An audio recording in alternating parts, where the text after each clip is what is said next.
Good morning, good afternoon. Welcome to those who are here in the room with us and those joining online for WHO in the Western Pacific region's press conference for World Health Day 2025 on the theme Healthy Beginnings, Hopeful Futures. We're focusing on maternal and newborn health, kicking off a year-long campaign where we're encouraging governments and partners to make sure that they're investing and renewing their various commitments and actions to improve access to high-quality healthcare for every mother and every newborn in the region and indeed around the world. So over the next 45 minutes or so, I'm pleased to be able to share that we have our Regional Director for the Western Pacific, Dr. Saya Mau Piukala, who's going to give some opening remarks. And following that, we will have Q&As, questions with journalists who are both here with us in person and those of you around the region who are joining online. So to ask a question, if you're here in the room, when it comes time, just raise your hand. Somebody will come around and give you a microphone. And those who are online, if you can raise your virtual hand or just type a message in the chat, we will be sure to come to you as well.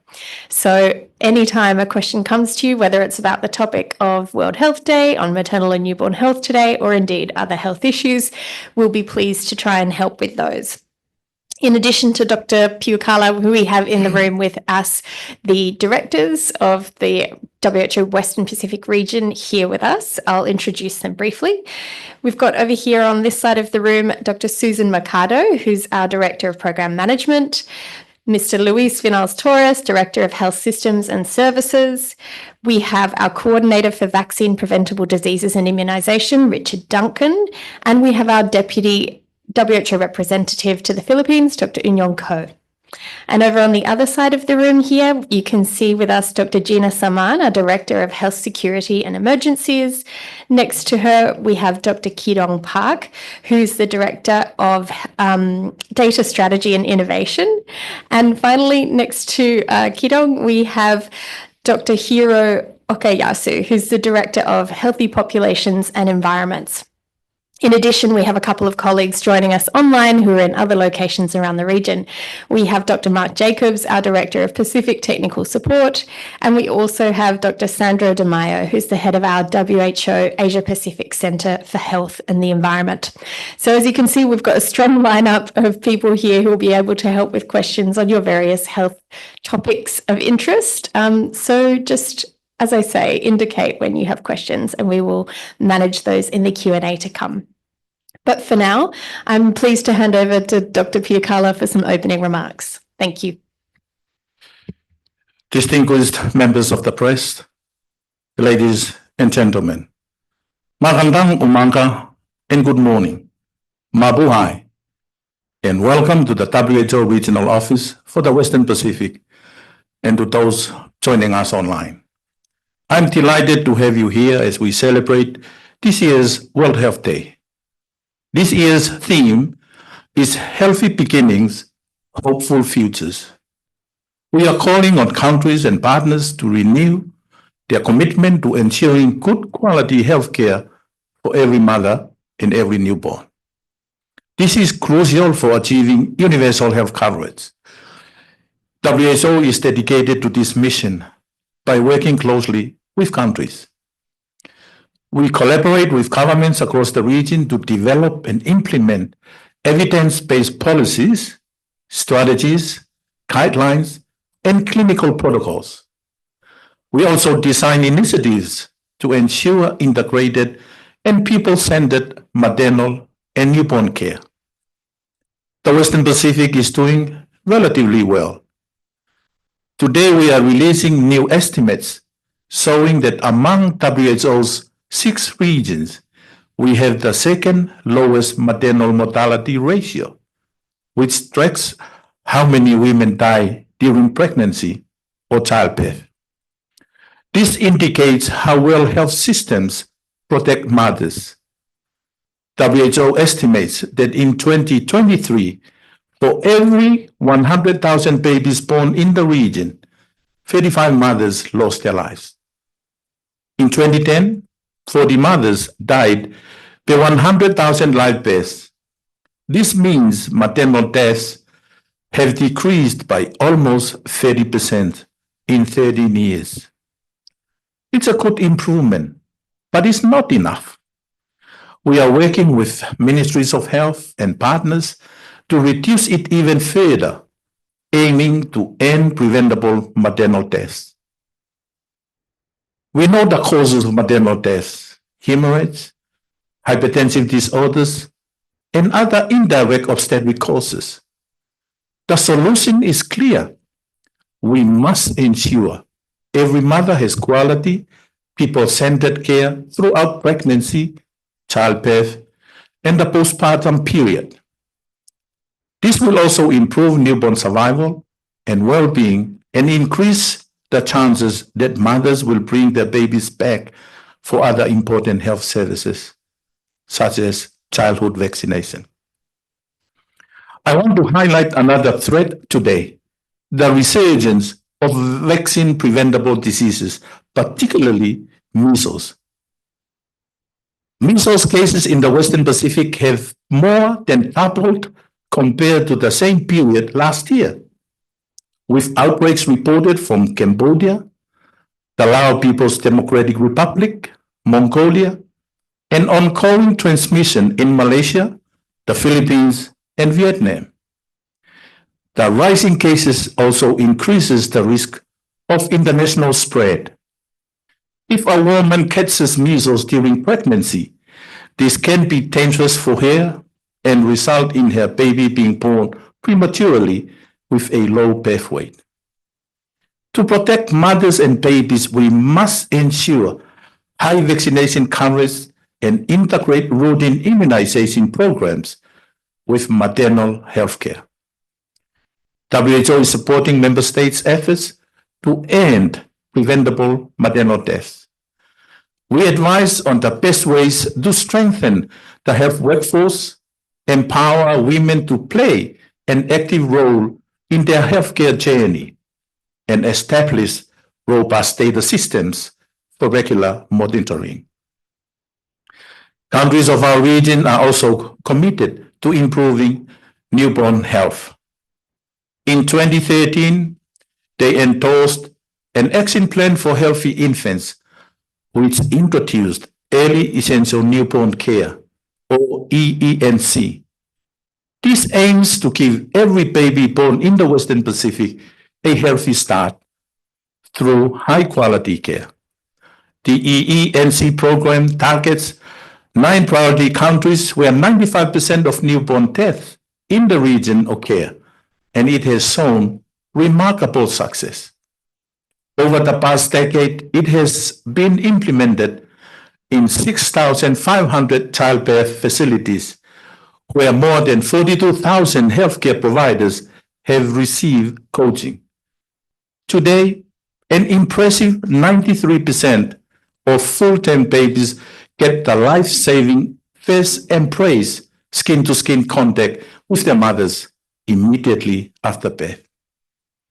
WHO works alongside health authorities, professional societies, healthcare providers, and patients to strengthen access to high-quality, respectful care. A focus on continuous quality improvement involves regular reviews, identification of gaps, and implementation of action plans with measurable targets. We support these efforts by providing country-specific guidance, addressing key causes of maternal mortality, and incorporating competency-based training into healthcare curriculum. This ensures skilled and respectful care during pregnancy, delivery, and the weeks following delivery. As I mentioned, most countries in the region have made significant strides in increasing access to maternal and newborn care, with 98% of births now attended by skilled health personnel. In countries with good access, our focus has shifted to enhancing the quality of care. However, a few countries and areas in the Western Pacific still struggle to provide even basic maternal health care services, with limited access to skilled birth attendants. These countries need urgent support to build the necessary infrastructure and workforce. It is essential that every mother feels safe and empowered. This means creating environments where women are heard, respected, and involved in decisions about their healthcare. Simply surviving childbirth is not enough. We must ensure that mothers and babies thrive. Health authorities, facility managers, doctors, midwives, and nurses have the power to make significant improvement. Health workers need proper training, supervision, and supplies so that they can identify issues early, prevent infection, and handle difficult situations confidently. They must also treat all patients with dignity, respect their choices, and address the mental health needs of new parents. Health authorities can improve outcomes by making sustained investment in safe and accessible maternal and newborn care, creating an enabling environment for health workers, including safeguarding in uninterrupted access to water and sanitation, ensuring health facilities are well stocked with essential medicines and supplies. We are making progress, but we are not there yet. We must redouble efforts to ensure every mother and every baby across the Western Pacific have access to high-quality care. Because every mother and every newborn deserve a healthy beginning and a hopeful future. Thank you. Thanks so much, Dr. Fiucala, for those opening remarks. We're now going to go to the Q&A portion of the press conference. So anyone who wants to ask a question about the topic of World Health Day today on maternal and newborn health, or indeed other health issues, please do raise your hand. I think we have some journalists online from various outlets across TV and print. So please raise your hand or type in the chat if you'd like to ask a question. And we've also got some colleagues here in the room, I think perhaps Manila Times, I'm not sure which others, but feel free to get us started on the Q&A. Just trying to keep an eye on the chat here and the list of those who may be raising hands.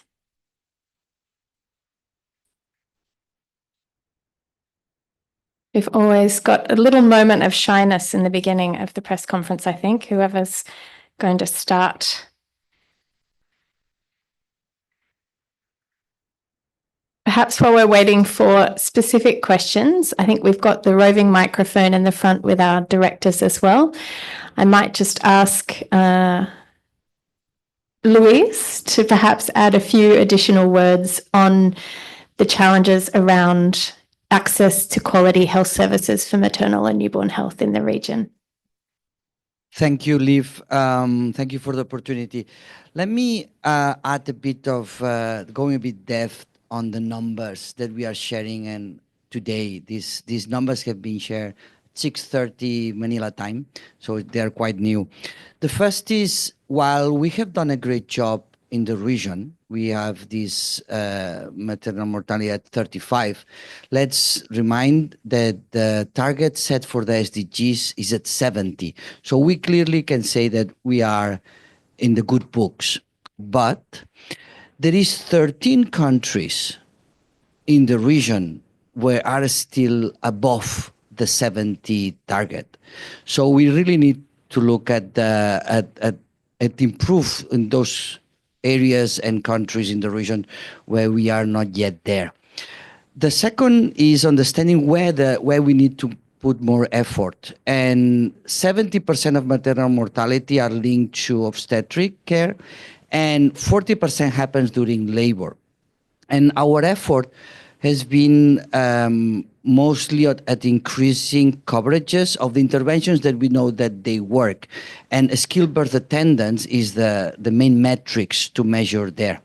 But when we look at the progress in the last few years, there is some stagnation. So there is the dimension of quality beyond the access needs to get improve. And then there we can also see two dimensions.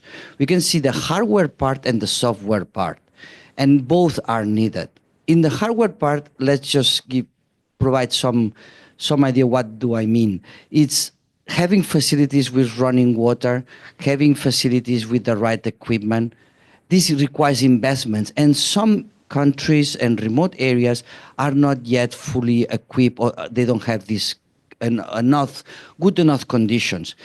The second part is the software part, which requires, again, look at the skills of our workers. But it's not only the training before they practice, but it's the continuous education and continuous effort on keeping these skills up to date. So there is a huge effort, and I hope that collectively the regions with WHO support will try to move the needle in the right direction. Thanks, Liv. Over to you. Thanks so much, Luis. And if you wouldn't mind just handing the microphone to your neighbour, Richard maybe can add a little more on the measles issues that Dr. Piucala mentioned in his opening remarks. Perfect. Thanks, Liv. Look, just to add there, I think one of the key things for measles at the moment in the Western Pacific region is we're seeing a resurgence. Measles is a disease that should have been sort of like gone many, many years ago. I think to put in perspective as well, as Lewis mentioned, the region's doing extremely well around maternal mortality. But for measles, we set a goal of measles elimination for 2012, and it's something the region hasn't achieved yet, and we're actually falling far behind. In 2025, we're seeing a doubling of measles cases compared to last year. We're seeing outbreaks across the region in countries like Cambodia, Laos, Vietnam, Mongolia, Malaysia, and also exportations to other countries in the region as well. Measles is a disease that travels very easily as people travel as well, but it's also a disease that's extremely easy to stop and protect children and adults alike. 2 doses is all that's required, a dose at 9 months and a dose in the second year of life, and that will protect over 95% of children as well. So I think as the regional director also highlighted in his speech, measles is a disease that doesn't just affect children. Pregnant women are particularly vulnerable as well. It's got many cascading effects here as well. And I think it's something that we should actually be achieving a much higher sort of success than where we are today. Thanks, Liv. Thanks so much, Richard.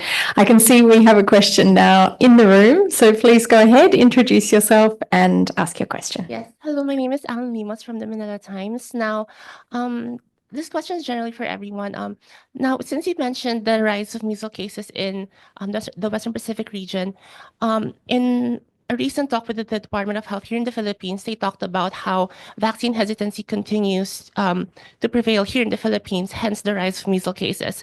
Now, one of their main issues regarding this, or one of the issues that they saw, aside from, of course, the lack of education when it comes to vaccine awareness, is also the cultural and religious beliefs that hinders them from taking these vaccines. So how do you think we can address this? Thanks so much for that question, Alan. Perhaps we should start with Richard, and perhaps Unyong could add as well from the Philippines perspective. Yeah, definitely. Look, I think you're correct. We are seeing an increase in vaccine hesitancy around sort of many vaccinations, not just measles. I think a lot of this actually is a result of the experience going through COVID, a lot of misinformation. I think also what we see today is actually information spread much quicker. Everyone has access to social media on their telephones. Rumors get amplified, they get distorted, and they get passed around very sort of rapidly as well. But I think the basic information, the context hasn't changed. Measles is an incredibly safe vaccine. The benefits of measles vaccine far outweigh any perceived or risk. And I think the key thing to focus on here is actually the risk of measles itself. Measles is not a mild disease. I think it's perceived that way. But if a child is infected with measles, there's actually a risk, and a very real risk of mortality or death, but also a risk of long-term consequences as well. And I think those things are life-changing for these children and also devastating for the families too. And I think that's the most important thing to think on. Regarding the Filipino context, I might just pass it on to my colleague from the Philippine Country Office, who's much better qualified to talk there. Thank you for the question. I think we should consider a lot of factors that we still see an immunization gap in the Philippines, in our country.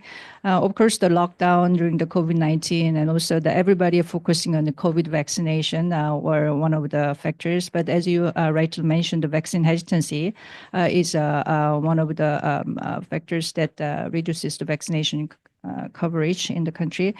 It's important that we actually identify where we see the most of the vaccine hesitancy and make a targeted approach, because we should talk and then communicate in their own language, culturally sensitive languages. So that is one effort we should make. And another thing is that one of the factors of causing vaccine hesitancy is actually loss of trust of our public health system by the population. So make a vaccine available in every healthcare facilities, and to be able to counsel well when people ask questions and ask about their concerns. Then our healthcare workers will have to be ready to be able to answer and convince that the importance of vaccine. As Richard mentions, it's extremely safe vaccine. And then it will be very important to vaccinate all our children, because it's highly contaminous, and it can actually easily increase the morbidity and mortality of the measles cases. So it's important that we address all these issues in a holistic way. Thank you. Thanks so much, Eun-Yong, and thanks, Richard. Some additional words from Dr. Piukala. Yeah, thank you. I think those are the challenging issues, not only facing here in the Philippines, but across the region. You know, you have religious issues, cultural issues, anti-vax issues, and we cannot force people to take the vaccine. I think the most important message from WHO, that no child should get sick and die from measles. You only need to receive 2 doses of vaccine, MCV1 and MCV2, at 9 months and 2 months and 2 years, and your child is well protected. Looking at the statistics now, the resurgence of measles. We should be in the verge of eliminating measles like smallpox. But it is what it is. WHO continue to work with member states, with governments, to educate and advocate for measles vaccine to be taken by our children. Thank you. Thanks so much. We have a question from Dec Villanueva with the Philippine Star. I'm happy to put you on so that you can ask the question yourself, Dec, or if you prefer, if it's easier, we can ask it on your behalf. I'll give you a moment to unmute if you'd like to ask the question yourself.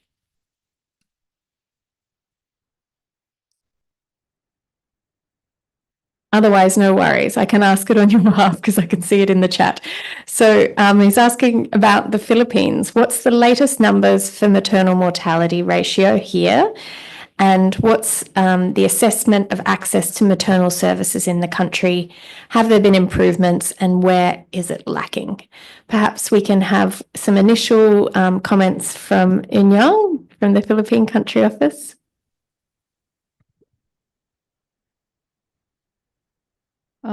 Thank you. As our regional director mentioned in his statement, we see a fundamental reduction of maternal mortality ratio in our region. According to the most recent statistics in the Philippines, the maternal mortality ratio is 84. And then when you are searching on the internet, there are varied sources, but it's around 80. But the most recent data shows 84 per 100,000 live births.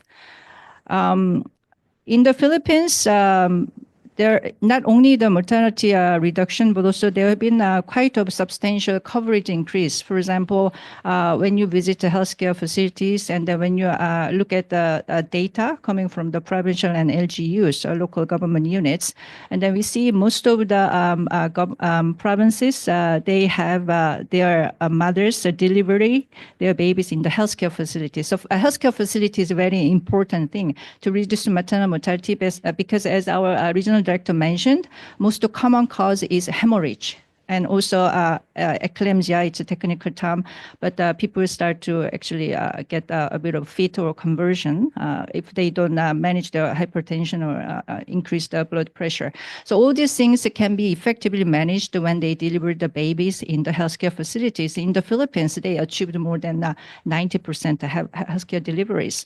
And then in terms of to detect that early, that the pregnant women have problems, they should get antenatal care well.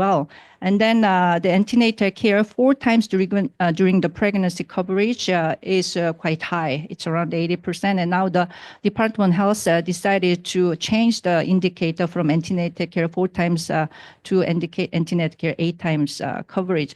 So all these things actually have shows, as Louis mentioned, shows a fundamental improvement in terms of number and the quantity.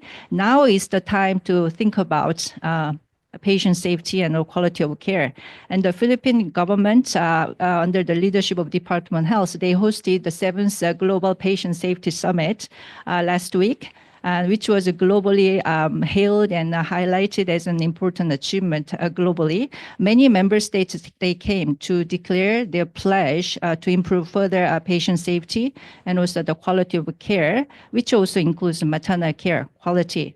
So there are many programs that try to enhance the quality of care for maternal health.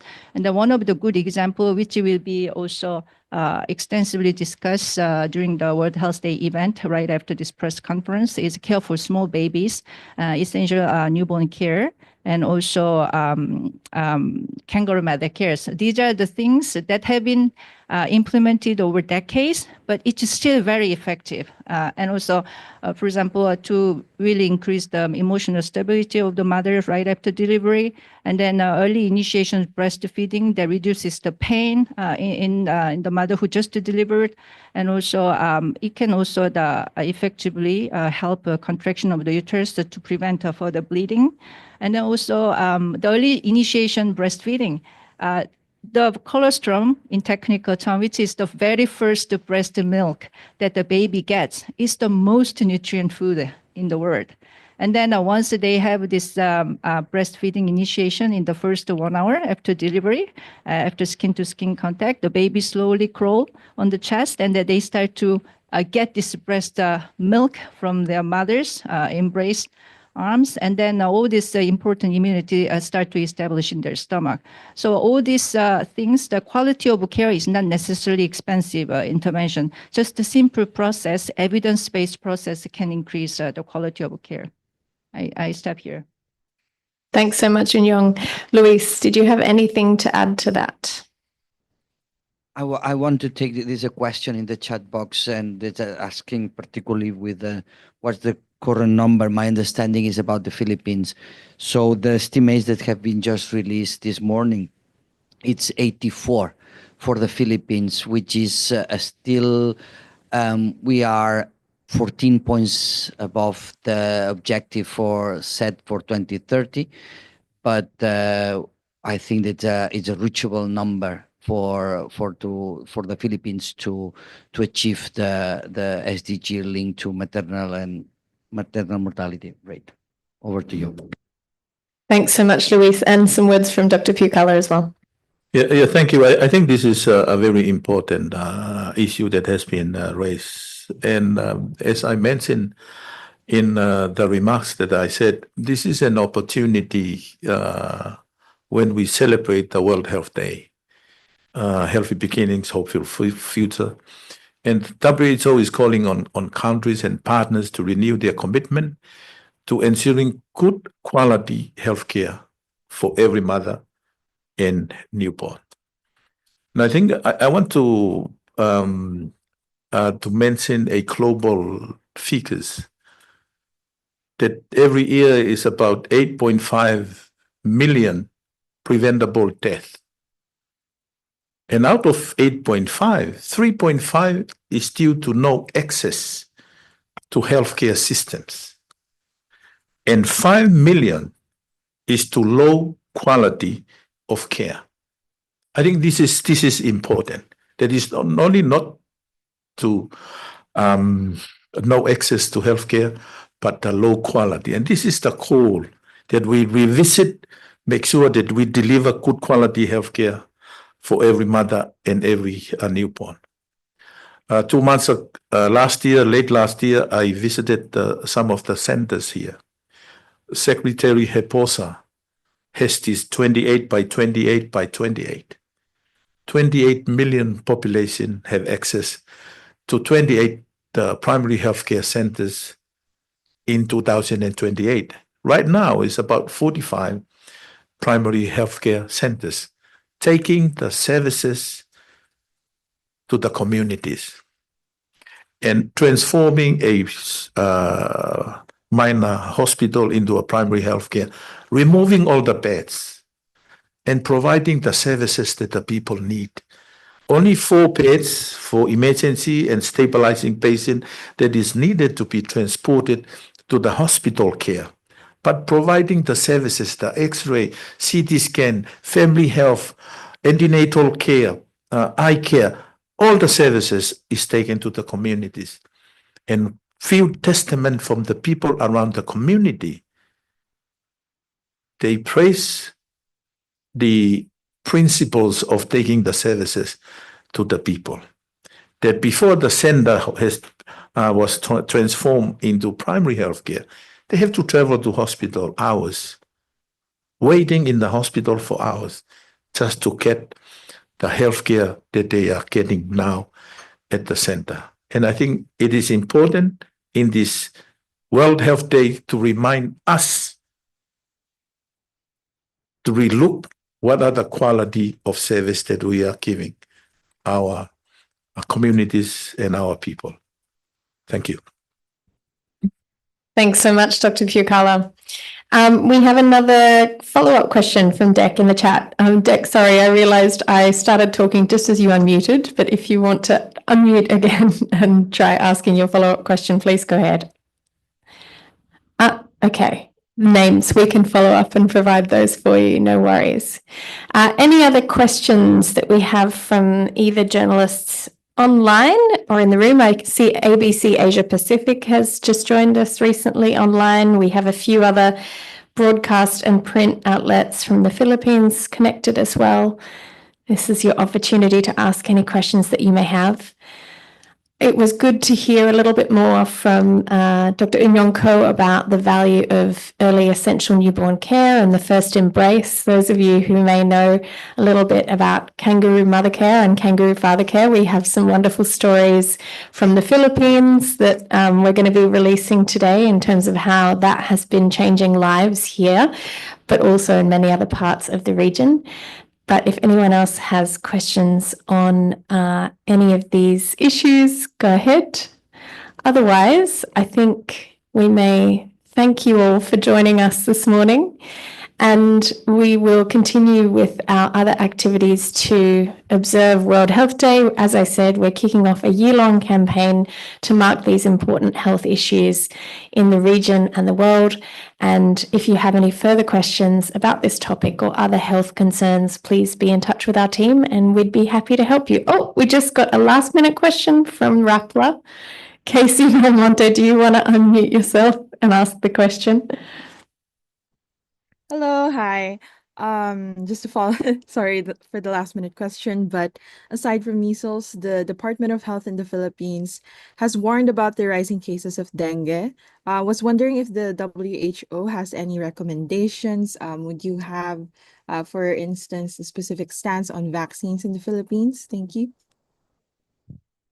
Thanks. Let's perhaps start with Eun Ko, Deputy Representative in the Philippines, and we may also call on a couple of other colleagues to speak on dengue. Thanks. Thanks. Look, For the WHO, there's a committee in Geneva. It's called this Strategic Advisory Group of Experts. That meets twice a year and actually looks at all the vaccines that are available and makes recommendations to member states about the introduction, the target in age cohorts and those elements of vaccine introduction. There is a dengue vax that has been recommended by the SAGE committee for introduction across all countries in the world according to their specific context in terms of dengue sort of prevalence, their ability to provide vaccination, and how that relates to other vaccines provided through the immunisation program as well. These recommendations, they're not country specific, they're just at a general nature, and it's up to the countries and through their national immunisation technical advisory groups to take those recommendations forward about consideration for vaccine introduction into the national program as well. So I might just pass it to my colleague from the Philippine Country Office. Thank you again for discussions. I think that to control the dengue, we have seen a bit of increased dengue cases this year compared to the same period last year. And in relations to this, to respond this outbreak, in some parts of the areas have more number of cases. The department, as I think all of us knows very well, because it was very well campaigned, called Las Cuatro Contra Mosquito campaign, which is really focusing on the vector control measures. So it's important to get rid of, particularly the infected mosquitoes tend to live a lot in the contained water. So we should get rid of the sources by weekly cleaning drive. And also we should make the personal protection measures using the mosquito repellents. And of course, we'll have to actually increase the awareness of the community so that every individual in the Philippines knows what are the symptoms and signs of dengue fever once they get infected, particularly fever, generalized muscle ache, and also some skin rash, and then some bleeding tendency, particularly in the gum area. Once they experience this, they'll have to immediately seek for the medical attention, so that they can make an early diagnosis and then to be treated. So early detection is the key to reduce the dengue mortality. Now, when it comes to the other measure that could prevent or reduce the dengue cases, the dengue vaccine. And then Richard, our immunization technical focal point from regional office, described the overall, the global process of introducing new vaccines. In the Philippines, I understand that in the Food and Drug Administration under the Department of Health has been deliberating on the introduction of this dengue vaccine, particularly dengue Q-dengue vaccines manufactured in Japan, based upon a lot of considering a lot of factors such as risk assessment. And also the global recommendation, if it is the right thing to introduce or not, and also the safety evidences. So I understand this is still under the table, and then we'll hear more from the concerned authorities from the Department of Health. Thank you. Thanks so much. We also have another final question online. This one is from ABC Pacific. So either feel free to unmute yourselves, or I'm happy to ask the question that you've sent me in the chat. Morning. Hi. Hi, it's Aggie here from ABC Pacific. I'm just Thanks, Aggie. Go ahead. wanting to ask a question for Dr. Bukala. You know, the campaign is Healthy Beginnings, Hopeful Futures. Just want to understand more a little bit about how does this actually look practically for the Pacific region when we often have the highest obesity rates across the region. Thanks so much, Aggie. I might actually ask Dr. Mark Jacobs in our Pacific Division of Pacific Technical Support to share a few thoughts on that, and then perhaps Dr. Piakala can add. Thank you. Over to you, Mark. Bulavanaka, and thank you for the question. I mean, you're entirely right to point to the ongoing challenge of high rates of obesity in Pacific countries. I think 9 out of 10 of the highest countries in the world for obesity are Pacific countries. This is something that's been known about for a long time, and there's been lots of efforts for quite a long time, but to be frank, they haven't been working. and the trends are still upwards in terms of obesity in most of the Pacific countries. Now, at their most recent meeting, Pacific health ministers had a big focus on the why. What's driving these high rates of obesity, particularly in young people, and driving those rates up. And the clear message that came out of that, and that's what the science tells us as well, is that one of the fundamental reasons why we haven't been able to get on top of obesity yet in the Pacific is we've been focusing on it as a health sector issue, but it's actually a much broader issue than that. A lot of the underlying reasons are outside the health sector and outside the control of the health sector. So things like the impacts of climate change on the ability of Pacific countries to grow fresh fruit and vegetables, which then means that a lot of them are relying on imported fresh fruit and vegetables, which are very expensive, and a lot of people in the Pacific can't afford to buy them. There's tax policies. There's in some of the countries there's concern around personal safety. There's cultural attitudes to food and what constitutes an appropriate portion size. All sorts of different issues are really impacting that. And we got a very clear decision from Pacific ministers that they are committing to working across sectors rather than treating this as a health sector issue. And they expect partners like WHO to also work beyond the health sector to help the countries do that. But it's it is a very, very big priority for Pacific countries, and it's we're very committed to keep on working with those countries and with our partners across the UN and through the Pacific organisations as well. Thank you so much, Mark. And over to you, Dr. Piukala, for some addition.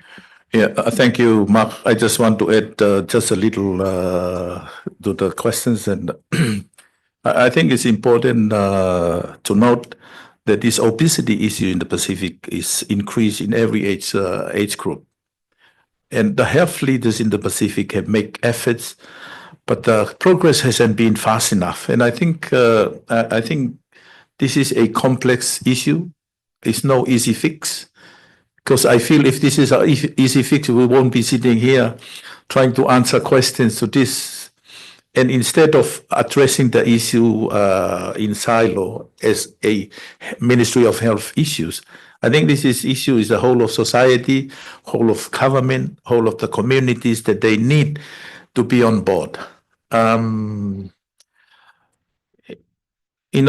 Healthier diet back in the 70s and the 80s, people do fishing, people grow their own crops.